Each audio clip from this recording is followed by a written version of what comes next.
नमस्कार दोस्तों, स्वागत है आपका एक बार फिर से स्पेक्ट्रम की आधुनिक भारत का इतिहास की इस श्रृंखला के आज के इस वीडियो में।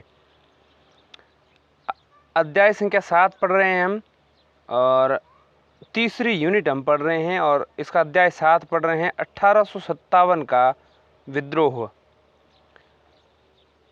सबसे पहला बिंदु है धीमी गति से बढ़ता असंतोष। 1757 में प्लासी के युद्ध के पश्चात ब्रिटिश शासन ने उत्तरी भारत में शक्ति एवं सत्ता हासिल करने की ओर पहला कदम बढ़ाया।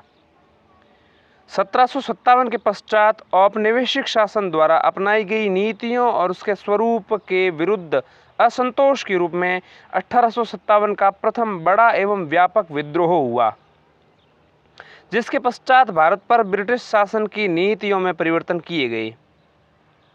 ब्रिटिश विस्तारवादी नीतियों, आर्थिक शोषण और विभिन्न वर्षों में प्रशासनिक नवोन्मेषों ने भारतीय राज्यों के शासकों, सिपाहियों, जमींदारों, किसानों, व्यापारियों, शिल्पकारों, पंडितों, मौलवियों इत्यादि की स्थिति को प्रतिकूल रूप से प्रभावित किया। ये धीमी गति से बढ़ता असंतोष 1857 में एक हिंसक तूफान के रूप में भड़का, जिसने भारत में ब्रिटिश साम्राज्य की नींव को हिला दिया। हालांकि 1757 से 1857 की अवधि शांतिपूर्ण एवं कठिनाई मुक्त नहीं थी।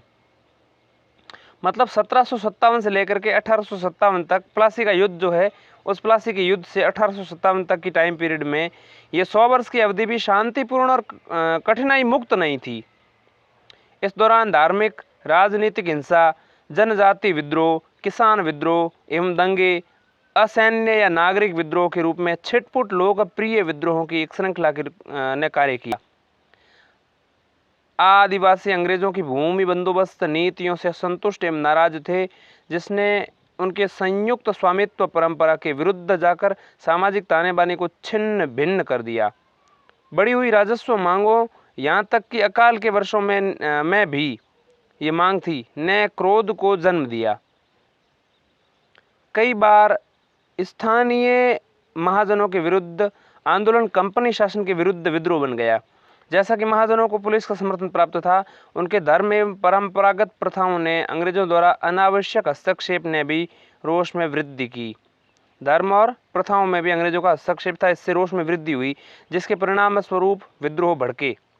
ईस्ट इंडिया कंपनी के शासन के बेहद शुरुआती दिनों में उसके विरुद्ध विभिन्न क्षेत्रों में विभिन्न कारणों से विद्रोह हुए। कुछ आंदोलन 1857 के विद्रोह के पश्चात भी जारी रहे। दक्षिण, पूर्व, पश्चिम एवं पूर्वोत्तर क्षेत्रों में महत्वपूर्ण विद्रोह हुए, जिन्हें कंपनी ने बर्बरतापूर्वक कुचल दिया।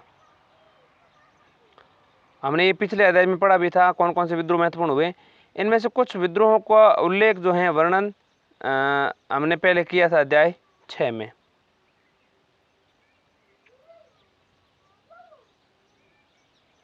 अब हम समझते हैं 1857 का विद्रोह, इसका मुख्य कारण।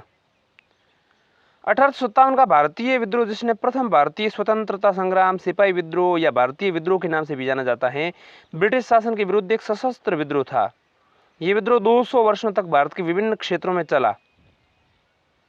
2 वर्षों तक ये विद्रोह जो है 2 वर्षों तक भारत के विभिन्न क्षेत्रों में चला। इस विद्रोह का आरंभ छावनी क्षेत्रों में छोटी झड़पों और आगजनी से आरंभ हुआ था, परंतु कुछ समय पश्चात इसने एक बड़ा रूप ले लिया। विद्रोह का अंत भारत में ईस्ट इंडिया कंपनी के शासन की समाप्ति के साथ हुआ और पूरे भारत पर ब्रिटिश ताज का प्रत्यक्ष शासन आरंभ हो गया।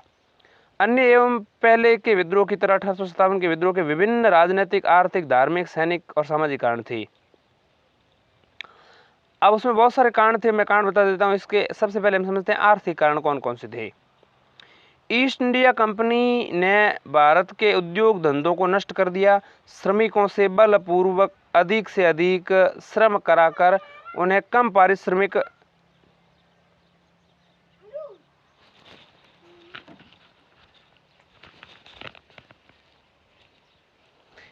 ईस्ट इंडिया कंपनी ने भारत के उद्योग धंधों को नष्ट कर दिया और श्रमिकों से बलपूर्वक अधिक से अधिक श्रम कराकर उन्हें कम पारिश्रमिक देना प्रारंभ कर दिया। इसके अतिरिक्त अकाल और बाढ़ की स्थिति में भी भारतीयों को किसी भी प्रकार की सहायता नहीं की जाती थी, उन्हें अपने हाल पर मरने के लिए छोड़ दिया जाता था। सन 1813 में कंपनी ने एक तरफा मुक्त व्यापार की नीति अपना ली। इसके अंतर्गत ब्रिटिश व्यापारियों को आयात करने की पूरी छूट मिल गई। परंपरागत तकनीक से बनी हुई भारतीय वस्तुएं इनके सामने नहीं टिक सकीं और भारतीय शहरी हस्तशिल्प व्यापार को अकल्पनीय क्षति हुई। भारतीय व्यापारी वर्ग को ब्रिटिश शासन द्वारा जानबूझकर बर्बाद कर दिया गया, जिन्होंने भारत में बनी चीज़ों का उच्च करारोपण यानी प्रशुल्क लगाई। उसी समय ब्रिटेन में बनी वस्तुओं पर निम्न कर लगाकर उन्हें भारत में आयात करके प्रोत्साहित किया गया। 19वीं शताब्दी के मध्य तक भारत से कपास एवं सिल्क के कपड़ों का निर्यात वस्तुतः समाप्त हो चुका था। मुक्त व्यापार एवं ब्रिटेन से आने वाली मशीन निर्मित वस्तुओं के विरुद्ध रक्षात्मक करों को लगाने से इनकार ने भारतीय विनिर्माण क्षेत्र को समाप्त कर दिया। रेल सेवा के आने के साथ ही ग्रामीण क्षेत्रों के लघु उद्यम भी नष्ट हो गए। रेल सेवा ने ब्रिटिश व्यापारियों को दूर दराज के गांवों तक पहुंच दे दी। सर्वाधिक क्षति कपड़ा उद्योग यानी कपास और रेशम को हुई। 18वीं और 19वीं शताब्दी में ब्रिटेन और यूरोप में आयात कर और अनेक रुकावटों के चलते भारतीय निर्यात समाप्त हो गया। पारंपरिक उद्योगों के नष्ट होने और साथ ही आधुनिक उद्योगों का विकास न होने के कारण यह स्थिति अधिक विषम हो गई। कंपनी ने खेती के सुधार पर बेहद कम खर्च किया और अधिकतर लगान कंपनी के खर्चों को पूरा करने में प्रयोग होता था। ब्रिटिश कानून व्यवस्था के अंतर्गत भूमि हस्तांतरण वैध हो जाने के कारण किसानों को अपनी भूमि से भी हाथ धोना पड़ता था। निम्न वर्गीय कृषकों और मजदूरों की स्थिति दयनीय थी ही, राजाओं और नवाबों तक की आर्थिक स्थिति बदहाल थी। भारत से प्राप्त खनिज संसाधनों और सस्ते श्रम के बल पर अंग्रेजों ने अपने उद्योग धंधों को विकास के चरम पर पहुंचा दिया, जबकि दूसरी ओर भारत में किसी नए उद्योग की स्थापना की बात तो दूर, छोटे छोटे कुटीर उद्योगों को भी समाप्त कर दिया गया। इससे भारत के प्रत्येक वर्ग में अंग्रेजों के प्रति अविश्वास की भावना उत्पन्न हुई और उन्हें व्यापक विद्रोह का सूत्रधार, मतलब इसी कारण से व्यापक स्तर पर जो है विद्रोह आरंभ हुआ। अब हम समझते हैं सबसे पहले राजनीतिक कारण क्या है। देखिए इसमें ईस्ट इंडिया कंपनी की प्रभावी नियंत्रण, सहायक संधि, व्यापकगत का सिद्धांत जैसे नीतियों ने जन असंतोष एवं विप्लव को बढ़ावा दिया। प्रभावी नियंत्रण, सहायक संधि और व्यापकगत का सिद्धांत। वेलेजली ने भारतीय राज्यों को अंग्रेजी राजनीतिक परिधि में लाने के लिए सहायक संधि प्रणाली का प्रयोग लिया। इस प्रणाली में भारत में अंग्रेजी साम्राज्य के प्रसार में विशेष भूमिका निभाई और उन्हें भारत का एक विस्तृत क्षेत्र उनके हाथ लगा। इस कारण भारतीय राज्य अपनी स्वतंत्रता खो बैठे। गवर्नर जनरल लॉर्ड डलहौजी के शासनकाल में भारत के कुछ प्रमुख विदेशी राज्यों यथा झांसी, उदयपुर, संबलपुर, नागपुर आदि के राजाओं के कोई पुत्र नहीं थे। प्राचीन भारतीय राजव्यवस्था के प्रावधानों के तहत योग्य उत्तराधिकारी के चयन के लिए ये राजा अपने मनोअनुकूल किसी बच्चे को गोद ले सकते थे, परंतु डलहौजी ने गोद लेने की इस प्रथा को अमान्य घोषित कर दिया। इन देशी राज्यों ने रियासतों को कंपनी के शासनाधिकार में ले लिया। कंपनी द्वारा शुरू की गई इस नई नीति से सभी राजा संतुष्ट थे। वे किसी ऐसे अवसर की तलाश में थे जब पुनः अंग्रेजों को दबाकर उनकी रियासत पर अधिकार जमा सकें।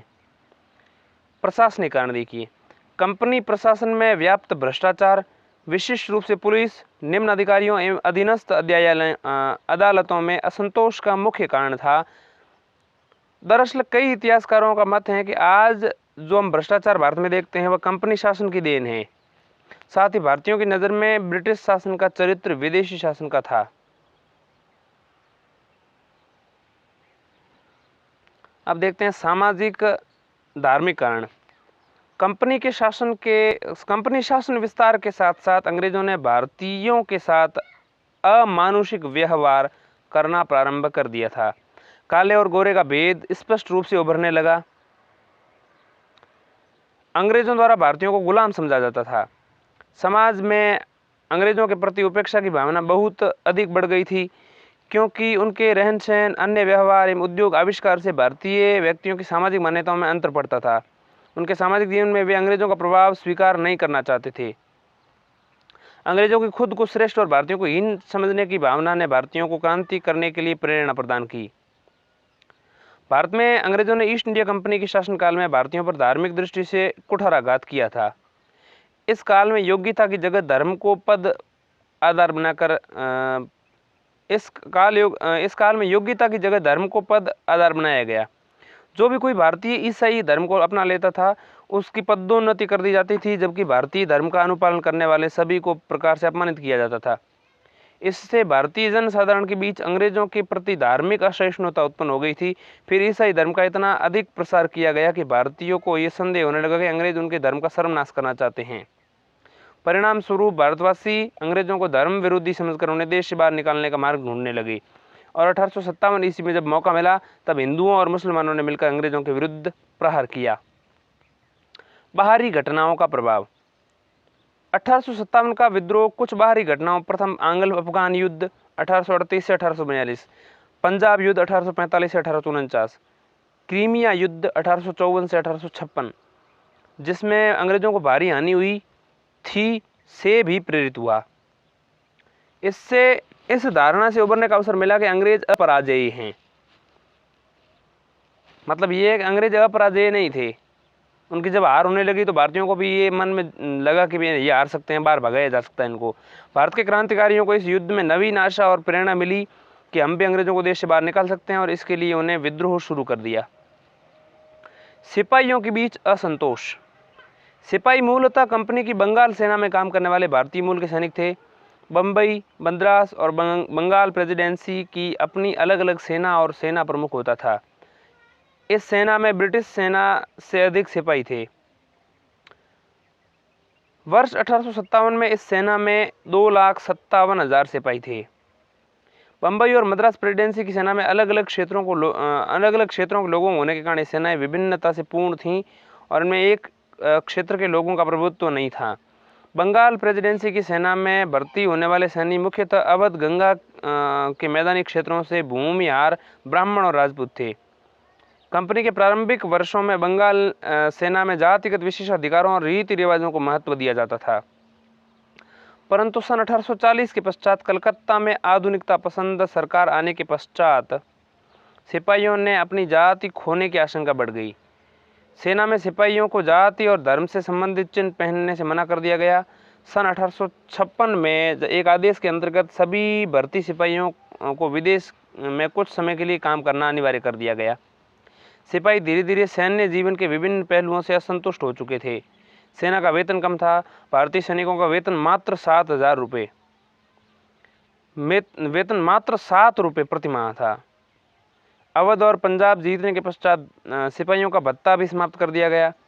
एनफील्ड बंदूक के बारे में फैली अफवाहों ने सिपाहियों की आशंका को और अधिक बढ़ा दिया कि कंपनी उनकी धर्म और जाति परिवर्तन करना चाहती है। अंततः ब्रिटिश भारतीय सेना में विद्रोह बंगाल में 1764 में, वेल्लोर में 1806 में, बैरकपुर में 1825 में, अफगान युद्ध 1838 और 1842 के दौरान एक लंबा इतिहास है, जिसमें से ये कुछ हैं। अफवाहें। इस समय एक अफवाह फैली थी कि कंपनी का शासन 1757 में प्लासी के युद्ध से प्रारंभ हुआ था और सन 1857 में 100 वर्ष के पश्चात समाप्त हो जाएगा। चपातियाँ और कमल के फूल भारत के अनेक भारतीयों में वितरित होने लगे और ये आने वाले विद्रोह के लक्षण थे। विद्रोह का प्रारंभ एवं विस्तार। विद्रोह की चिंगारी। आटे में हड्डियों के चूर्ण की मिलावट और एनफील्ड बंदूकों के लाए जाने की खबरों ने सरकार के साथ सिपाहियों में मनमुटाव को बढ़ा दिया। नई एनफील्ड बंदूक भरने के लिए कारतूस को दांतों से काटकर खोलना पड़ता था। उसमें भरे हुए बारूद को बंदूक की नली में भरकर कारतूस में डालना पड़ता था। कारतूस के बाहरी आवरण में चर्बी होती थी और उसे सीलन से बचाती थी। जो चर्बी थी ना, वो मतलब उसमें पानी नहीं जाने देती थी बारूद में। सिपाहियों के बीच अफवाह फैल गई कि कारतूस में लगी चर्बी सूअर और गाय के मांस से बनाई जाती हैं। यह हिंदू और मुसलमान सिपाहियों की धार्मिक भावनाओं के विरुद्ध था। गाय हिंदुओं के लिए पवित्र है, जबकि सूअर हत्या मुसलमानों के लिए वर्जित थी।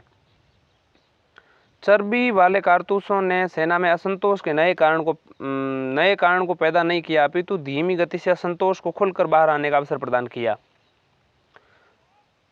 सबसे पहले बैरकपुर छावनी में मंगल पांडे ने 29 मार्च 1857 को कारतूस के प्रयोग का विरोध किया।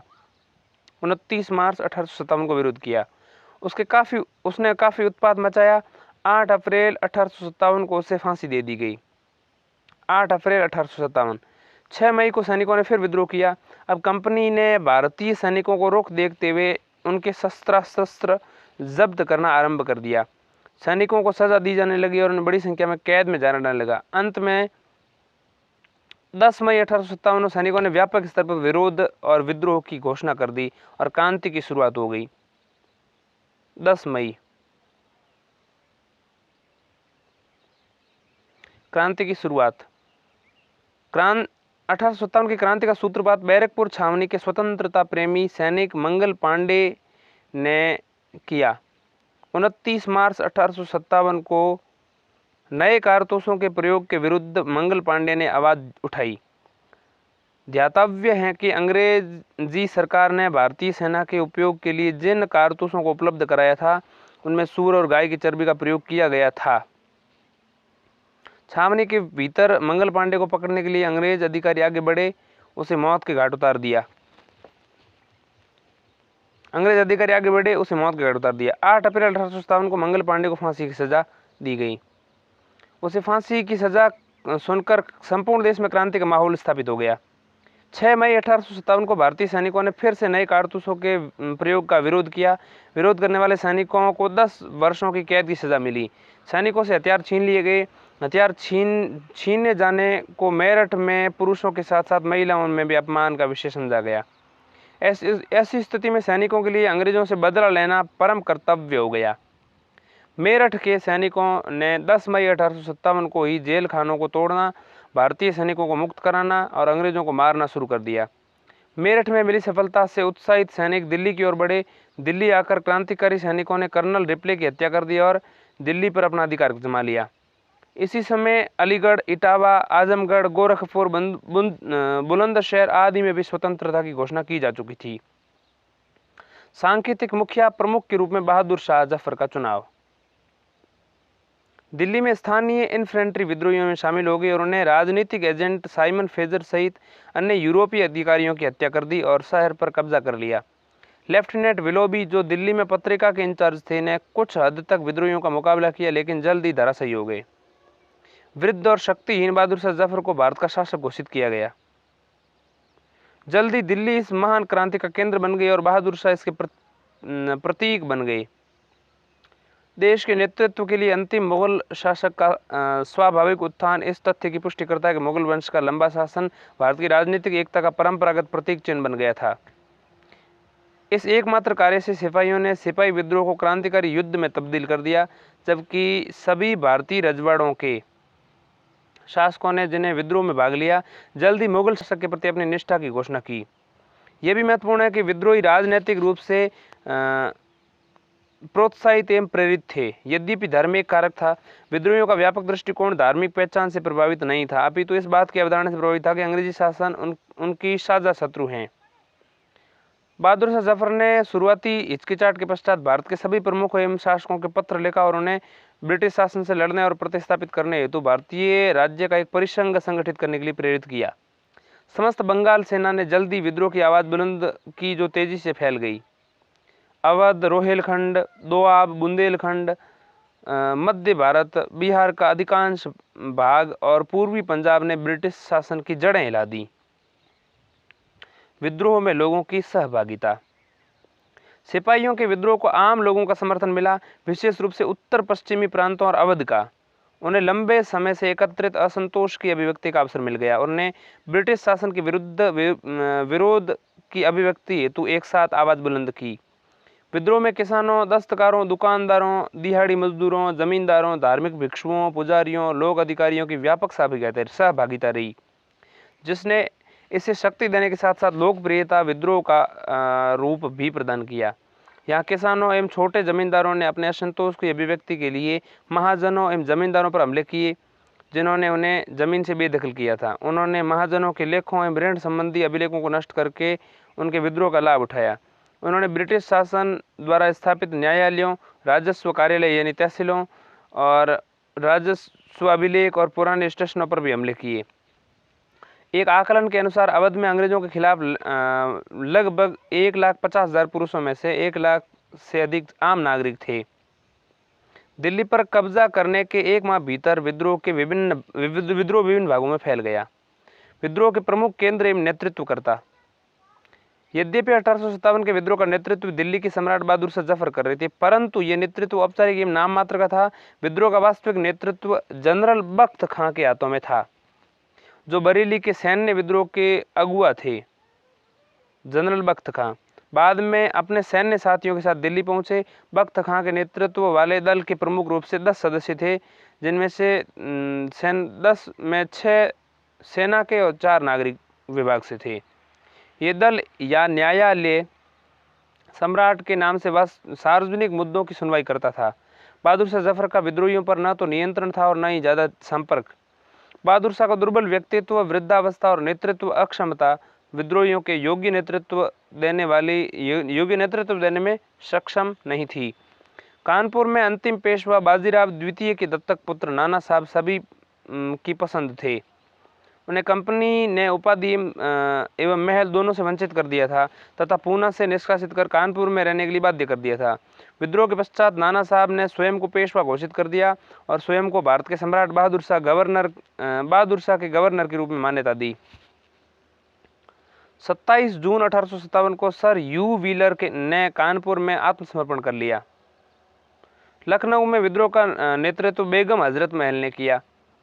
यहाँ 4 जून 1857 को प्रारंभ हुए विद्रोह में सभी की सहानुभूति बेगम के साथ थी। बेगम हजरत महल के पुत्र बिरजिस कादिर को लखनऊ का नवाब घोषित कर दिया गया तथा समानांतर सरकार की स्थापना की गई। इसमें हिंदुओं और मुसलमानों की समान भागीदारी थी। यहाँ के अंग्रेज रेजिडेंट हेनरी लॉरेंस ने अपने कुछ वफादार सैनिकों के साथ ब्रिटिश रेजिडेंसी में प्रश्रय लिया, लेकिन विद्रोहियों ने रेजिडेंसी पर आक्रमण किया और हेनरी लॉरेंस को मौत के घाट उतार दिया। तत्पश्चात ब्रिगेडियर इंग्लिश ने विद्रोहियों का बहादुरी पूर्वक प्रतिरोध किया। बाद में सर जेम्स आउट्रम और सर हेनरी हैवलॉक ने लखनऊ को जीतने का यथासंभव प्रयास किया, पर वे भी सफल नहीं हो सके। अंततः नए British commander in chief Sir Colin Campbell ने गोरखा रेजिमेंट की सहायता से मार्च 1858 में नगर पर अधिकार प्राप्त करने में सफलता पाई। मार्च 1858 तक लखनऊ पूरी तरह से नियंत्रण में आ गया, फिर भी कुछ स्थानों पर छिटपुट विद्रोह की घटनाएं होती रहीं। रोहिलखंड के पूर्व शासक के उत्तराधिकारी खान बहादुर ने स्वयं को बरेली का सम्राट घोषित कर दिया। कंपनी द्वारा निर्धारित की गई पेंशन से असंतुष्ट होकर उसने अपने 40,000 सैनिकों की सहायता से खान बहादुर ने लंबे समय तक विद्रोह का झंडा बुलंद रखा। विद्रोह में बिहार में एक छोटी रियासत जगदीशपुर के जमींदार कुंवर सिंह ने यहाँ का विद्रोह का नेतृत्व किया।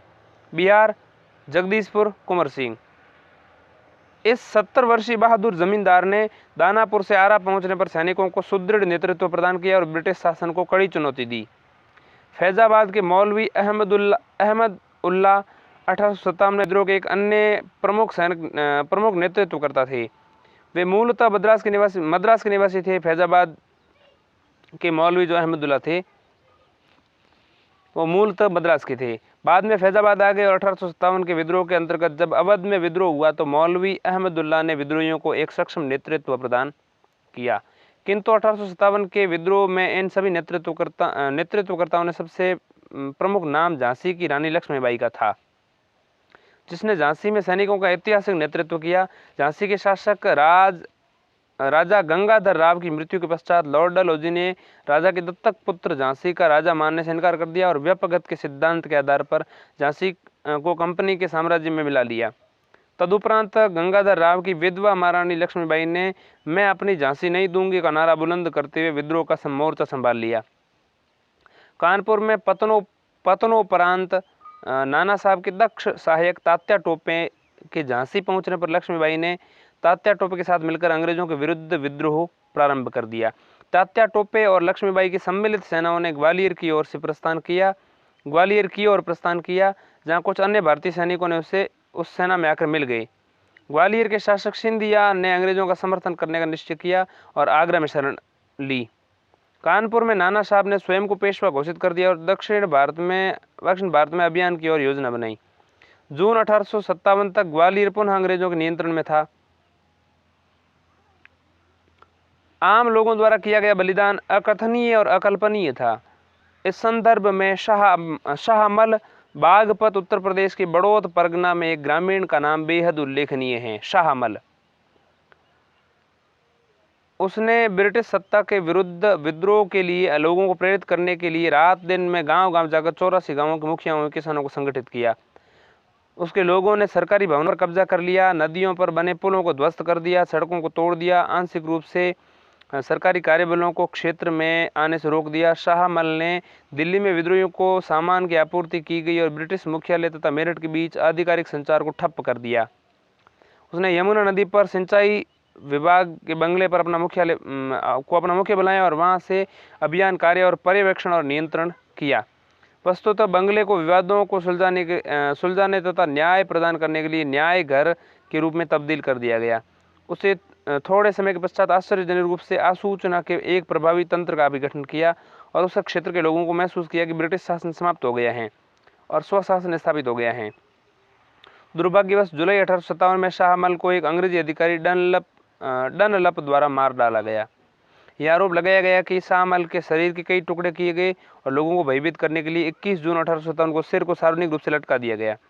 1857 का विद्रोह लगभग 1 वर्ष से अधिक समय तक विभिन्न स्थानों पर चला और जून 1858 तक पूर्णतया शांत हो गया। जुलाई 1858 तक पूर्णतया शांत हो गया। विद्रोह का दमन, क्रांति के राष्ट्रव्यापी स्वरूप और भारतीयों में अंग्रेजी सरकार के प्रति बढ़ते आक्रोश को देखकर अंग्रेजी सरकार घबरा गई। क्रांति की विभीषिका को देखते हुए अंग्रेजी सरकार ने निर्ममतापूर्ण दमन की नीति अपनाई। तत्कालीन वायसराय लॉर्ड कैनिंग ने बाहर से अंग्रेजी सेनाएं मंगवाई। जनरल नील के नेतृत्व वाली सेना में बनारस और इलाहाबाद में क्रांति को जिस प्रकार से कुचला और वह पूर्णतः अमानवीय था। क्रांतिकारियों को छोड़ जनसाधारण का कत्ल किया गया, गांव को लूटा गया, निर्दोषों को भी फांसी सजा दी गई। कमांडर इन चीफ जनरल एनसन ने रेजिडेंटों को आदेश देकर फिरोजपुर, जालंधर, फुलवर, अंबाला आदि में निर्ममता के साथ लोगों की हत्या करवाई। सैनिक नियमों का उल्लंघन कर कैदी सिपाहियों में से भी अनेक को तोपों के मुंह पर बांधकर उड़ा दिया गया। पंजाब में सिपाहियों को घेरकर जिंदा जला दिया गया। अंग्रेजों ने केवल अपनी सैन्य शक्ति के सहारे क्रांति का दमन नहीं किया, बल्कि उन्हें प्रलोभन देकर बहादुर शाह को गिरफ्त करवा लिया, उसके पुत्र की हत्या करवा दी, सिखों और मद्रासी सैनिकों को अपने पक्ष में कर लिया। वस्तुतः क्रांति के दमन में सिख रेजिमेंट ने अंग्रेजी सरकार की सहायता नहीं की तो अंग्रेजी सरकार ने क्रांतिकारियों को रोक पाना टेढ़ी खीर साबित होता। मतलब अगर सिख रेजिमेंट ने अंग्रेजी सरकार की सहायता नहीं की होती तो अंग्रेजी सरकार के क्रांतिकारियों को रोक पाना टेढ़ी खीर साबित होता। क्रांति के दमन में अंग्रेजों को इसलिए भी सहायता मिली कि विभिन्न क्षेत्रों में अलग अलग समय की क्रांति ने जोर पकड़ा था। विद्रोह को अंत तक कुचल दिया गया। ब्रिटिश शासन ने एक लंबी एवं भयावह लड़ाई के पश्चात 20 सितंबर 1857 को दिल्ली पर कब्जा कर लिया। जॉन निकोलसन इस घेराबंदी का नेतृत्व प्रदान करने वाला बुरी तरह से घायल हो गया और बाद में उसने दम तोड़ दिया।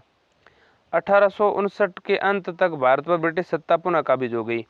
ब्रिटिश सरकार ने देश में अत्यधिक लोगों और धन और हथियारों की आपूर्ति की। यद्यपि भारतीयों के दमन के माध्यम से बाद में इसे पूरी लागत वसूल लिया गया। विद्रोह असफल क्यों हुआ? क्रांतिकारियों ने जिस उद्देश्य से क्रांति का सूत्रपात किया था उसमें उन्हें सफलता नहीं मिली।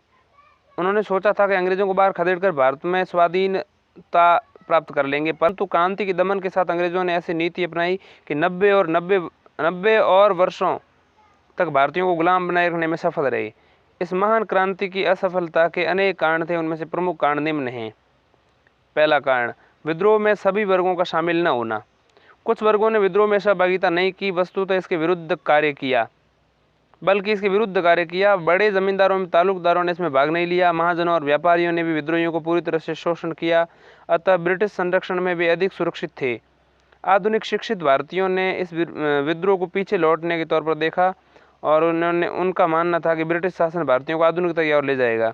अधिकतर भारतीय शासकों ने विद्रोह में शामिल होने से मना कर दिया और प्रायः ब्रिटिश शासन की सक्रिय मदद की। पटियाला के शासक, सिंध और अन्य सिख सरदार, कश्मीर के महाराजा, ग्वालियर के सिंधिया, इंदौर के होलकर विद्रोह में शामिल नहीं हुए। अधिकतर दक्षिण भारत इससे प्रभावित नहीं हुआ। एक आकलन के अनुसार कुल क्षेत्र का 1/4 और कुल जनसंख्या का 1/10 से अधिक भाग प्रभावित नहीं हुआ। संगठित एवं एकबद्ध विचारधारा का अभाव जो है वो भी एक प्रमुख कारण है असफलता का। संगठित और एकबद्ध विचारधारा का अभाव। विद्रोहियों की औपनिवेशिक शासन की स्पष्ट समझ नहीं थी और न ही उनके पास भविष्योन्मुखी कार्यक्रम एवं सुसंगत विचारधारा, एक राजनीतिक परिदृश्य या सामाजिक विकल्प ही था। विद्रोही अलग अलग समस्याओं में वर्तमान राजनीति की अवधारणाओं सहित विभिन्न पहलुओं का प्रतिनिधित्व करते थे। भारतीयों के बीच एकता का अभाव भारतीय इतिहास के इस चरण में शायद उपेक्षित नहीं किया जा सकता था। भारत में अभी भी आधुनिक राष्ट्रवाद के बारे में लोग अनभिज्ञ थे। वस्तुतः 1857 के विद्रोह ने भारतीय लोगों को साथ में लाने के लिए महत्वपूर्ण भूमिका निभाई और देश से संबद्ध होने की चेतना जागृत की। इसके अलावा निश्चित समय की प्रतीक्षा न करना भी एक विद्रोह का प्रमुख कारण था। 1857 की क्रांति की देशव्यापी शुरुआत के लिए 31 मई 1857 का दिन निर्धारित किया गया था। एक ही दिन क्रांति शुरू होने पर इसका व्यापक प्रभाव होता, परंतु सैनिकों ने आक्रोश में आकर निश्चित समय से पूर्व 10 मई 1857 को ही विद्रोह कर दिया। सैनिकों की इस कार्यवाही के कारण क्रांति की योजना अधूरी रह गई। निश्चित समय का पालन नहीं होने के कारण देश के विभिन्न क्षेत्रों में क्रांति की शुरुआत अलग अलग दिनों में हुई और इससे अंग्रेजों को क्रांतिकारियों का दमन करने में काफ़ी सहायता मिली। अनेक स्थानों पर 31 मई की प्रतीक्षा कर रहे सैनिकों के हथियार छीन लिए गए। सभी क्षेत्रों में क्रांति का सूत्रपात एक साथ हुआ तो तस्वीर कुछ और ही होती। देशी राजाओं का देशद्रोही रुख। 1857 की क्रांति का दमन करने में अनेक देशी राजाओं ने अंग्रेजों की खुलकर सहायता की। पटियाला, नाभा, जिंद, अफगानिस्तान, नेपाल के राजाओं ने अंग्रेजों को सैनिक सहायता के साथ साथ आर्थिक सहायता भी की। देशी राजाओं की इस देशद्रोहितापूर्ण भूमिका ने क्रांतिकारियों को मनोबल तोड़ा और क्रांति के दमन के लिए अंग्रेजी सरकार को प्रोत्साहित किया। सांप्रदायिकता का खेल। एक ये भी कारण देखिए, 1857 ईस्वी की क्रांति के दौरान अंग्रेजी सरकार हिंदुओं और मुसलमानों को लड़ाने में तो सफलता प्राप्त नहीं कर सकी, परंतु आंशिक रूप से सही सांप्रदायिकता का खेल खेलने में सफल रही। सांप्रदायिक भावनाओं को उबार कर अंग्रेजी सरकार ने सिख रेजिमेंट और मद्रास सैनिकों को अपने पक्ष में कर लिया। मराठों और सिखों और गोरखों को बहादुर शाह के खिलाफ खड़ा कर दिया और उन्हें महसूस करवाया कि बहादुर शाह के हाथों में फिर से सत्ता आ जाने पर हिंदुओं और सिखों पर अत्याचार होगा।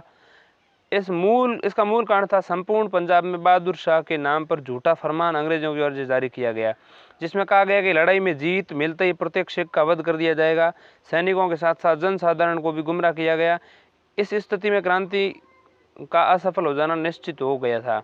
जब देश के भीतर देशवासी ही पूर्ण सहयोग नहीं दें तो क्रांति की सफलता की कोई आशा नहीं लगाई जा सकती है। संपूर्ण देश में प्रसारित न होना भी एक कारण था। 1857 ईस्वी की क्रांति का प्रसार संपूर्ण भारत में नहीं हो सका था। संपूर्ण दक्षिण भारत और पंजाब का अधिकांश हिस्सा, भारत का पूर्वी एवं पश्चिमी भाग इस क्रांति से अछूते रहे। यदि इन क्षेत्रों में क्रांति का विस्तार हुआ होता तो अंग्रेजों को अपनी शक्ति को इधर भी फैलाना पड़ता और ये पंजाब रेजिमेंट और मद्रास में सैनिकों को अपने पक्ष में करने में असफल रहते। ऐसा इसलिए भी हुआ क्योंकि उन्हें पूर्व के क्षेत्रों में विद्रोह को कंपनी ने बर्बरतापूर्वक कुचल दिया था। इसके अलावा शस्त्रास्त्रों का अभाव भी एक प्रमुख कारण था। क्रांति का सूत्रपात तो कर दिया गया, किंतु आर्थिक दृष्टि से कमजोर होने के कारण क्रांतिकारी आधुनिक शस्त्रास्त्रों का प्रबंध करने में असफल रहे। अंग्रेजी सेना ने तोपों और लंबी दूरी तक मार करने वाले बंदूकों का प्रयोग किया, जब क्रांतिकारियों को तलवारों और भालों का सहारा लेना पड़ा। इसलिए क्रांति को कुचलने में अंग्रेजों को सफलता प्राप्त हुई। इसके अलावा सहायक साधनों का अभाव भी एक कारण था। सत्ताधारी होने के कारण रेल, डाक, तार एवं परिवहन एवं संचार के अन्य सभी साधन अंग्रेजों के अधीन थे, इसलिए इन साधनों का उन्होंने पूरा उपयोग किया। दूसरी ओर भारतीय क्रांतिकारियों के पास इन साधनों का पूर्ण अभाव था। क्रांतिकारी अपना संदेश एक स्थान से दूसरे स्थान तक शीघ्र भेजने में असफल रहे। सूचना के अभाव में क्रांतिकारी संगठित होकर अभियान की योजना बनाने में और संचालन में असफल रहे। इसका पूरा फायदा अंग्रेजों को मिला और अलग अलग क्षेत्रों में क्रांति को क्रमशः कुशल दिया गया। सैनिक संख्या में अंतर। एक तो विद्रोह करने वाले भारतीय सैनिकों की संख्या वैसे ही कम थी, दूसरे अंग्रेजी सरकार द्वारा बाहर से भी अतिरिक्त सैनिक मंगवा लिए गए। उस समय कंपनी के पास वैसे 96,000 सैनिक थे। इसके अतिरिक्त देशी रियासतों के सैनिक भी अंग्रेजों की सहायता कर रहे थे। अंग्रेज सैनिकों को अच्छी सैनिक शिक्षा मिली थी और उनके पास आधुनिक शस्त्रास्त्र थे, परंतु उनके अपने परंपरागत हथियारों के साथ ही भारतीय क्रांतिकारियों ने जिस संघर्ष क्षमता का परिचय दिया, उससे कई स्तरों पर अंग्रेजों के दांत खट्टे हो गए। फिर भी अंततः अंग्रेजों को सफलता मिली। हिंदू मुस्लिम एकता क्रांति की 1857 की क्रांति में 1857 की क्रांति में हिंदू मुसलमानों ने एक साथ मिलकर के भाग लिया। क्रांति का मसविदा तैयार करने से लेकर क्रांति के क्रियान्वयन तक दोनों संप्रदाय के लोगों ने एक दूसरे का पूरा साथ दिया। स्वतंत्रता आंदोलन के दौरान अंग्रेजों के विरोध में हिंदुओं और मुसलमानों के बीच वैसी एकता फिर कभी दिखाई नहीं पड़ी। इसका कारण यह था, अंग्रेजों ने फूट डालो राज करो की नीति को हिंदुओं और मुसलमानों को तोड़ने में लागू नहीं किया था। विद्रोहियों और सिपाहियों, हिंदू एवं मुसलमान दोनों ने एक दूसरे की भावनाओं का आदर किया। एक विशेष क्षेत्र में विद्रोह के सफल होने पर उन्हें वहां तुरंत गाय को मारने का प्रतिबंध लगा दिया गया। नेतृत्व प्रदान करने वालों में हिंदू और मुस्लिम दोनों ही शामिल थे। नाना साहब ने अजीमुल्ला एवं मुसलमान एवं दक्ष राजनीतिक प्रसारक को अपना सहायक बनाया हुआ था, जबकि रानी लक्ष्मीबाई को अफगान सैनिकों का ठोस समर्थन प्राप्त था। इस प्रकार 1857 के विद्रोह ने प्रकट किया कि भारत की राजनीति और लोग 1858 से पहले मूलतः सांप्रदायिक या पंथवादी नहीं थे। प्रमुख विचार जेड रॉबर्ट्स क्या कहते हैं, देखिए। वर्ष 57 का विद्रोह सिपाही विद्रोह सिपाही विद्रोह मात्र था, ऐसा जेड रॉबर्ट्स कहते हैं। सर जॉन लॉरेंस क्या कहते हैं? जॉन लॉरेंस का कहना है कि 1857 की घटना गाय की चर्बी से उत्पन्न सैनिक उत्पाद थी। एडवर्ड टॉम्पसन और जीटी गैरेट क्या कहते हैं, देखिए। 1857 के विद्रोह को या तो सैनिकों विद्रोह या अनाधिकृत राजाओं या जमींदारों का अनियोजित प्रयत्न अथवा सीमित किसान युद्ध कहा जा सकता है, ऐसा एडवर्ड टॉम्पसन और जीटी गैरेट कहते हैं।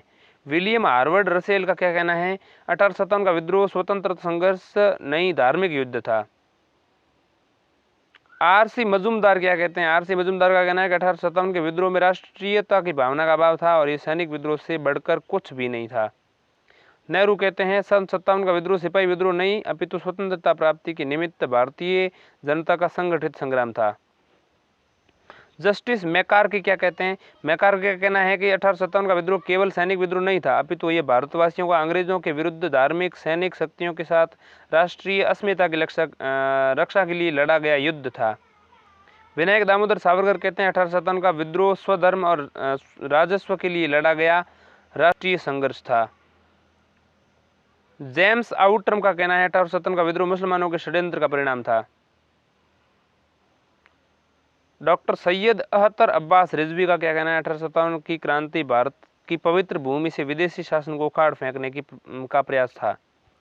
विपिन चंद्र का क्या कहना है? 1857 का विद्रोह विदेशी शासन से राष्ट्र को मुक्त कराने का देशभक्तिपूर्ण प्रयास था। बेंजामिन डिजरेली का क्या कहना है कि 1857 का विद्रोह संचेत संयोग से उपजा राष्ट्रीय विद्रोह था। जॉन ब्रूस नॉर्टन का क्या कहना है? 1857 का विद्रोह सैनिक विद्रोह न होकर नागरिक विद्रोह था। एस सेन का क्या कहना है? एस सेन का कहना है 1857 का विद्रोह आरंभिक स्वरूप सैनिक विद्रोह ही था, किंतु बाद में इसे राजनीतिक स्वरूप ग्रहण कर लिया। विद्रोह की प्रकृति 1857 के विद्रोह की प्रकृति पर विचारों में भिन्नता है। कुछ ब्रिटिश इतिहासकारों के लिए ये मात्र सैनिक विद्रोह था। सर जॉन सीले के अनुसार ये पूरी तरह से एक देशभक्ति रहित और स्वार्थी सिपाही विद्रोह था, जिसका न तो कोई अपना नेता था और न ही लोगों का समर्थन प्राप्त था। हालांकि इस घटना की संपूर्ण तस्वीर नहीं है, जैसा कि सिपाहियों के अलावा आम लोगों के विभिन्न वर्गों ने भी भागीदारी की। सिपाहियों का असंतोष इस विप्लव का एक मात्र कारण था। 1857 ईस्वी में हुए इस विद्रोह के संपूर्ण घटनाक्रम पर सूक्ष्म दृष्टि डालने से स्पष्ट हो जाता है कि राष्ट्रीयता की भावना से ओतप्रोत स्वतंत्रता संघर्ष था, परंतु कुछ अंग्रेज इतिहासकारों और उनके समर्थक भारतीय इतिहासकारों द्वारा इसे सैनिक विद्रोह या गदर की संज्ञा प्रदान कर इसके महत्व को कम करने की कोशिश की जाती है।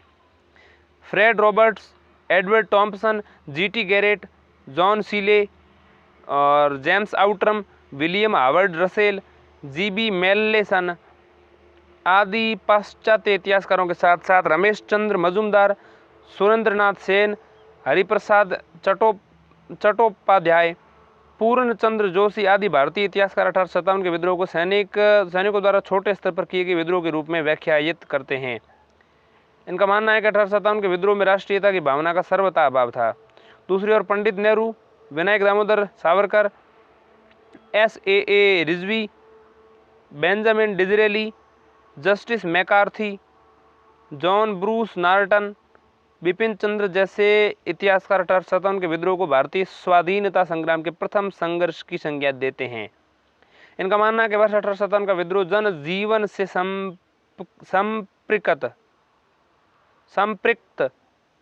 संपृक्त भारत से विदेशी आतताइयों को निकालने के उद्देश्य से संबद्ध तथा एक संगठित और सुनियोजित कार्यक्रम था। 1857 का संग्राम यदि सैनिक विद्रोह मात्र था तो उसमें फिर सैनिकों ने ही भाग क्यों नहीं लिया। मेरठ से उठी क्रांति की लहर ने 2 दिनों के भीतर दिल्ली को भी अपनी चपेट में ले लिया। वस्तुतः विद्रोह में ग्रामीण और शहरी जनता सम्मिलित थी। हाँ, क्रांति की शुरुआत सैनिकों ने की थी। वर्ष 1857 के विप्लव में क्रुद्ध सिपाहियों के साथ साथ अंग्रेजों के अत्याचार से क्षुब्ध जनसाधारण ने भी सक्रिय रूप से भाग लिया। इसलिए इसे मात्र सैनिक विद्रोह की संज्ञा देना युक्ति संगत नहीं है। डॉक्टर के दत्ता 1857 के विद्रोह को एक अवसर के तौर पर समझते हैं जिससे कुछ असंतुष्ट राजाओं और भूमिपतियों ने लाभ उठाया, जिनके हित नवीन राजनीतिक व्यवस्था से प्रभावित हुए। इस कारक ने इसे कुछ क्षेत्रों में लोकप्रियता विद्रोह का संदर्भ प्रदान किया। यह विद्रोह कभी भी स्वरूप में सभी भारतीयों का विद्रोह नहीं था, लेकिन यह स्थानीय, सीमित और क्षीण रूप से संगठित था। इस आंदोलन में विद्रोहियों के विभिन्न वर्गों के बीच संशक्ति और उद्देश्य की एकता का अभाव था।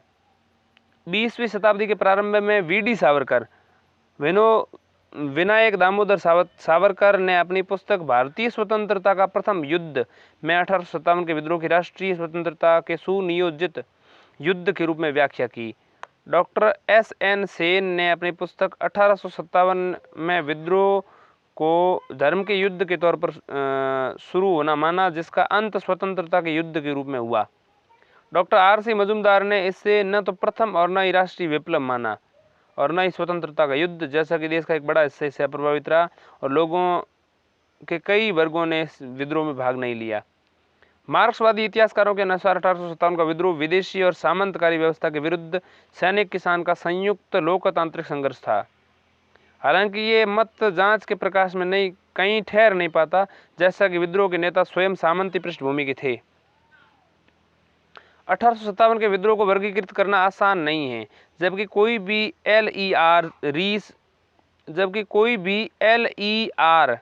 रीस जैसे विचारों, जिन्होंने माना कि ये कट्टर धर्मवादियों द्वारा ईसाईयत के विरुद्ध युद्ध था, या T.R. होम्स, जिन्होंने इसे सभ्यता एवं पाशविकता के मध्य संघर्ष के रूप में देखा, जैसे विचारों को सिरे से नकार सकता है।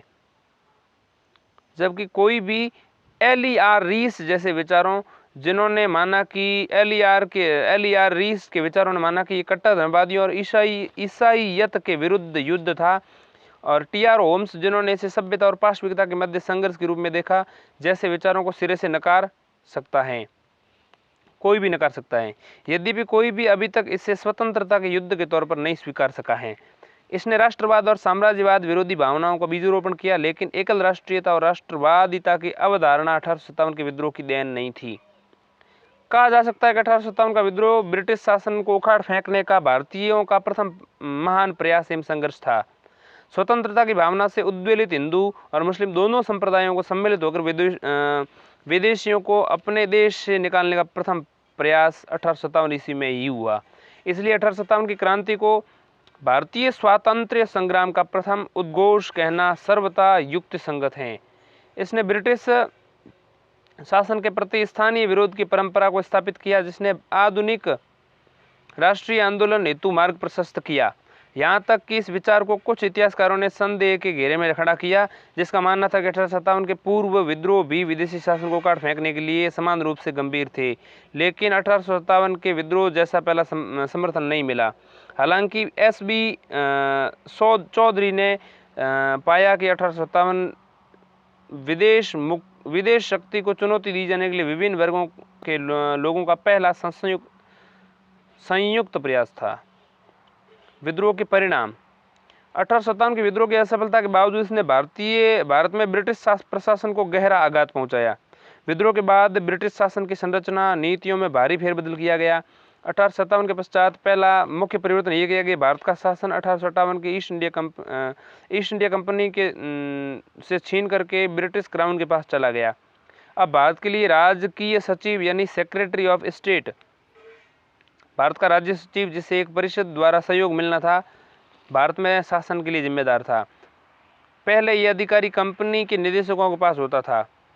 दूसरा मुख्य परिवर्तन सेना में किया गया। भविष्य में भारतीय सिपाहियों द्वारा कोई भी विद्रोह न हो सके, इसके लिए कई कदम उठाए गए। इसके अंतर्गत यूरोपीय जवानों की संख्या बढ़ा दी गई। बंगाल की सेना में 2 भारतीय सिपाहियों पर 1 यूरोपीय सिपाही और बम्बई और मद्रास की सेनाओं में 5 सिपाहियों पर 2 यूरोपीय सिपाहियों की नियुक्ति की गई। यूरोपीय फौजों को प्रमुख भौगोलिक और सैन्य स्थितियों में रखा गया। सेना की प्रमुख शाखाओं जैसे तोप खानों को केवल यूरोपीय हाथों में सौंपा गया। सेना के भारतीय वर्ग का संगठन फूट डालो राज करो की नीति पर आधारित था। जवानों में राष्ट्रीय भावना न जागे, इसलिए जाति, समुदाय और क्षेत्र के आधार पर रेजिमेंट की स्थापना हुई। फूट डालो और शासन करो की नीति को सामान्य जनता में भी लागू किया गया। चूंकि अंग्रेजों ने ये सोचा कि विद्रोह का षड्यंत्र मुसलमानों द्वारा रचा गया था, इसलिए इन्हें कठोर दंड दिए गए और साथ ही लोक नियुक्तियों और एवं अन्य कई क्षेत्रों में भेदभाव किया गया। इस नीति के बाद में उलट दिया गया और मुसलमानों के लिए एक विलंबित प्रशासन की शुरुआत हुई। 19वीं सदी के अंत में मुसलमानों को हिंदुओं से बेहतर सुविधा देने की योजना बनाई गई, जिससे भारतीयों में भेदभाव उत्पन्न करके आंदोलन को कमजोर किया जा सके। नीतियों ने भारतीय संग्राम में समस्या पैदा की और सांप्रदायिक विकास में योगदान किया। ब्रिटेन के महारानी की घोषणा के अनुसार रियासतों के प्रति ब्रिटिश नीतियों में परिवर्तन किया गया। विलय की पूर्ण नीति को छोड़कर शासकों को उत्तराधिकारी चुनने का अवसर मिला। ये उन देशी शासकों को उपहार स्वरूप मिला जो विद्रोह के समय अंग्रेजों के साथ थे। हालांकि भारतीय शासकों के अधिकार एक निश्चित क्षेत्रों में पूरी तरह ब्रिटिश अधिकार के अधीनस्थ प्रदान किया गया और उनकी सुविधा आश्रितों में परिवर्तित कर दी गई। ब्रिटिश शासन ने भारत में लोगों के सामाजिक कृत्यों एवं धार्मिक प्रथाओं को सम्मान देने का निर्णय किया। अंग्रेजों ने भारतीय लोगों को विश्वास दिलाया कि आगे क्षेत्रीय विस्तार नहीं होगा। अंग्रेजों ने भूपतियों, जमींदारों, राजकुमारों के संरक्षण की नीतियां बनाई ताकि अपनी स्थिति को इस देश में और अधिक मजबूत बना सकें। दरअसल 1857 के विद्रोह ने ब्रिटिश शासन के वास्तविक प्रतिक्रियावादी स्वभाव को धरातल पर ला दिया।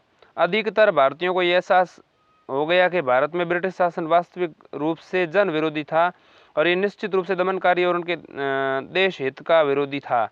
भूमि के लिए निर्धारित लगान और समय की गारंटी के लिए नवीन कृषि नीति प्रस्तुत की गई। इस नीति ने किसानों को बोझिल भूमि बंदोबस्त और राज्य की अत्यधिक कर मांग से मुक्ति प्रदान की। स्थानीय सरकारों को कर आरोपण की कुछ मदों सौंपकर वित्तीय व्यवस्था को भी विकेंद्रीकृत किया गया। विद्रोह के पश्चात यद्यपि अंग्रेजों ने अपने शासन का विस्तार नहीं किया, तथापि ब्रिटिश शासन द्वारा आर्थिक शोषण के नए युग का सूत्रपात हुआ। अंग्रेजों ने शिक्षित मध्य वर्ग का विरोध करने और भूपतियों और राजकुमारों को समर्थन की नीति अपनाई। दीर्घकाल में ये नया ब्रिटिश दृष्टिकोण उनके साम्राज्य के लिए घातक सिद्ध हुआ, जैसा कि इस कारण शिक्षित मध्य वर्ग में कुंठा की भावना बलवती हुई और परिणाम स्वरूप जल्दी आधुनिक राष्ट्रवाद की भावना का जन्म हुआ। सेना विलय योजना 1861 में कंपनी के यूरोपीय सैनिकों और सेना को क्राउन के अधीन कर दिया गया। इसके अलावा भारत में यूरोपियन सेना को समय समय पर इंग्लैंड दौरे के माध्यम से बेहतर किया गया, जिसे लिंक्ड बटालियन योजना के नाम से भी जाना जाता है। जबकि भारत में यूरोपीय सेना के विस्तार में वृद्धि की गई, भारतीय सेना को घटाकर आधा कर दिया गया। सभी भारतीय आर्टिलरी इकाइयों, कुछ पर्वतीय बटालियनों को छोड़कर को समाप्त कर दिया गया। सेना और तोपखाना विभागों में सभी पदों को यूरोपियों के लिए आरक्षित कर लिया गया। 20वीं शताब्दी के प्रथम दशक तक कोई भारतीय सैनिक किंग कमीशन के लिए योग्य होने के बारे में सोच भी नहीं सकता था और एक नई भर्ती अंग्रेज अफसर को वायसराय कमीशन के माध्यम से भर्ती भारतीय अधिकारी से श्रेष्ठ माना जाता था। 1857 की क्रांति के बाद अंग्रेजी सरकार ने ऐसी शिक्षा पद्धति को लागू किए जाने को प्रोत्साहित किया जिससे भारतीयों में धर्म और संस्कृति को भुलाया जा सके तथा पाश्चात्य संस्कृति की ओर आकृष्ट किया जा सके। पाश्चात्य देशों में वैचारिक आंदोलन से भारत के लोगों को नई प्रेरणा मिली और वे लाभान्वित भी हुए, पर उन देशों की आडंबरपूर्ण जीवन पद्धति से भारतीयों का चरित्र बल भी समाप्त होने लगा। भारत के लोगों के साथ ऐसा होना अंग्रेजों के लिए सुखदायक था। अंग्रेजों ने भारत के आरंभ से गोरे और काले के आधार पर श्रेष्ठ और हीनता की भावना फैला रखी थी। 1857 की क्रांति के बाद तो प्रत्येक अंग्रेज भारतीयों से सावधान और अलग थलग रहने लगा। अंग्रेजों को ऐसा महसूस होने लगा कि भारतीयों से दूरी बनाकर रखना ही उनके हित में है, क्योंकि नज़दीक आने से भारतीय अंग्रेजों के भेदों को जान लेंगे और उन्हें परेशान करने लगेंगे। क्रांति के दौरान अंग्रेज सतर्क हो गए और उन्हें सतर्कता को उन्होंने लगभग हमेशा बनाए रखा। 1857 की क्रांति के परिणाम भारतीयों के पक्ष में भी रही। भारतीयों के पक्ष में जो सकारात्मक परिणाम सामने आए वे हैं आत्मबल में वृद्धि। 1857 की क्रांति अपने लक्ष्य को तत्काल प्राप्त करने में असमर्थ रही, परंतु इस क्रांति ने भारतीयों में आत्मबल की वृद्धि की और उनकी सुषुप्त चेतना को स्वतंत्रता की प्राप्ति के लिए जागृत किया। जब भारतीयों में स्वतंत्रता प्राप्ति की भावना बलवती हो गई और उन्होंने स्वतंत्रता प्राप्ति को अपने जीवन का एकमात्र लक्ष्य बना लिया, इस समय एक जागृत भारत का अभ्युदय हुआ। इसके अलावा राजनीतिक जागृति भी फैली। लंबी पराधीनता और शासकों को अपराजय मानने की धारणा से भारतीयों में आलस्य भर दिया था। पराधीनता को भारतीयों ने अपनी नियति मान लिया था, परंतु 1857 की क्रांति ने भारतीयों में शीतल रक्त को फिर से खोला। क्रांति के बाद भारतीयों को ऐसा महसूस हुआ कि जोर लगाने पर स्वशासन की प्राप्ति आसानी से हो सकती है। इसके अलावा संगठन की प्रेरणा भी उनमें मिली। यदि 1857 की क्रांति को संगठित स्वरूप प्रदान की पूर्ण कोशिश की गई थी, तथापि संचार व्यवस्था एवं सूचना प्रौद्योगिकी के अभाव में मनोवांछित सफलता प्राप्त नहीं हो सकी थी। व्यापक संगठन के अभाव के कारण ही क्रांति को कुचल दिया गया। इसलिए इस क्रांति से आगे के क्रांतिकारियों को व्यापक संगठन की प्रेरणा प्राप्त हुई। 1857 की क्रांति से प्रेरणा पाकर ही आगे के वर्षों में अनेक क्रांतिकारी आंदोलनों का संचालन संभव हो सका। एकता की प्रेरणा। 1857 की असफलता का कारण संपूर्ण भारतवासियों में एकता का अभाव भी था। सिख और दक्षिण भारतीय क्रांति के विरुद्ध तथा देशी रियासतों के शासकों ने अंग्रेजों की सहायता की थी। जिन क्षेत्रों में क्रांति का सूत्रपात हुआ वहां भी सभी वर्गों ने मिलकर अंग्रेजों का विरोध नहीं किया। एकता ही राष्ट्रीयता का मूल मंत्र है। इस तथ्य की ओर भारतीयों का ध्यान क्रांति के असफल हो जाने के बाद गया। उन्होंने ऐसा महसूस किया कि एक साथ चलकर ही आगे बढ़ा जा सकता है, लक्ष्य की प्राप्ति सफलता प्राप्त की जा सकती है। इसके अलावा स्वतंत्रता आंदोलन को नई दृष्टि भी मिली। 1857 की क्रांति का जिस निर्ममता के साथ अंग्रेजी सरकार ने दमन किया था, उससे उसका असली चेहरा भारतीयों के सामने उजागर हुआ। अंग्रेजों ने क्रूरतापूर्ण व्यवहार देखने के बाद भारतवासियों ने अंग्रेजों से देश बाहर निकालने का संकल्प लिया। इस क्रांति से स्वतंत्रता आंदोलन को भविष्य में एक नई दृष्टि मिली। विद्रोह के बदले असहयोग का मार्ग अपनाया गया। इससे अंग्रेजों का दमनात्मक अत्याचार का अवसर प्राप्त नहीं होता। शासन और शस्त्रास्त्र का नियंत्रण अंग्रेजी सरकार के हाथों में था। किसी भी प्रकार का विद्रोह गला घोंट देने की क्षमता उसमें थी। इसलिए क्रांति के बाद विद्रोह का रास्ता छोड़ने की प्रेरणा मिली। 1857 के विद्रोह का महत्व। ब्रिटिश शासन के लिए 1857 के विद्रोह का बेहद उपयोगी साबित हुआ। इससे कंपनी के प्रशासन और सेना में शोचनीय कमियों को उजागर किया, जिसमें उन्होंने तुरंत सुधार किया। कंपनी के शासन प्रशासन के ये दोष विश्व के सम्मुख कभी उजागर नहीं हो पाते ये विद्रोह न होता। भारतीयों के लिए 1857 के विद्रोह ने स्वतंत्रता संघर्ष के पथ को बेहद प्रभावित किया। ये लोगों एवं सिपाहियों की शिकायतों को सबके सामने लेकर आया जो वस्तुतः सही थीं। हालांकि इससे ये भी सिद्ध हुआ कि ब्रिटिश सेना के अत्याधुनिक हथियारों के सम्मुख भारतीयों के हथियार परंपरागत थे और वे ब्रिटिश शासन के सामने नहीं टिक सकते थे। इसके अलावा दोनों ओर से हुई नृशंस हिंसा ने भारतीय बुद्धिजीवियों को आघात पहुंचाया, जो स्वतंत्रता के संघर्ष में हिंसा को दूर रहने की विश्वास रखते थे। शिक्षित मध्य वर्ग, जो एक तेजी से बढ़ता वर्ग था, ने हिंसा में विश्वास नहीं किया और एक व्यवस्थापक तरीके से प्रमुखता दी। लेकिन 1857 के विद्रोह ने ब्रिटिश शासन के विरुद्ध स्थानीय प्रतिरोध की परंपरा को स्थापित किया, जिसने स्वतंत्रता के राष्ट्रीय संघर्ष के मार्ग में सहायता प्रदान की। सारांश: विद्रोह उपनिवेशवादी नीतियों एवं शोषण का परिणाम। आर्थिक कारण, राजनीतिक कारण, प्रशासनिक कारण, सामाजिक और धार्मिक कारण और सैनिक कारण और तत्कालिक कारण।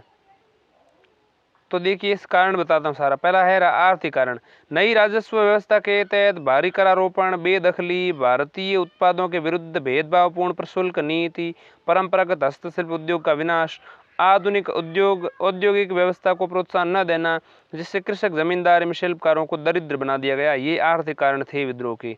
राजनीतिक कारण: डलहौजी की साम्राज्यवादी नीतियाँ, ब्रिटिश शासन का विदेशीपन, दोषपूर्ण न्याय व्यवस्था एवं प्रशासकीय भ्रष्टाचार, मुगल सम्राट से निंदनीय व्यवहार, ये सब राजनीतिक कारण थे। इसके अलावा प्रशासनिक कारण: अंग्रेजों की शासन पद्धति से भारतीयों का संतुष्ट होना, परंपरागत भारतीय शासन पद्धति की समाप्ति, उच्च पदों पर केवल अंग्रेजों की नियुक्ति और अंग्रेजी को सरकारी भाषा बनाना ये प्रशासनिक कारण थे। सामाजिक धार्मिक कारण देखें तो अंग्रेजों में प्रजातीय भेदभाव एवं श्रेष्ठता की भावना, ईसाई मिशनरियों को प्रोत्साहन, विभिन्न सामाजिक सुधार कार्यक्रम तथा नए नियमों का निर्माण सामाजिक और धार्मिक कारण थे। सैनिक कारण: सैनिकों के वेतन एवं भत्ते में आर्थिक असमानता एवं भेदभाव, उनका मनोविज्ञान एवं धार्मिक उत्पीड़न सैनिक कारण थे। तत्कालीन कारण: चर्बी युक्त कारतूसों का प्रयोग तत्कालीन कारण थे।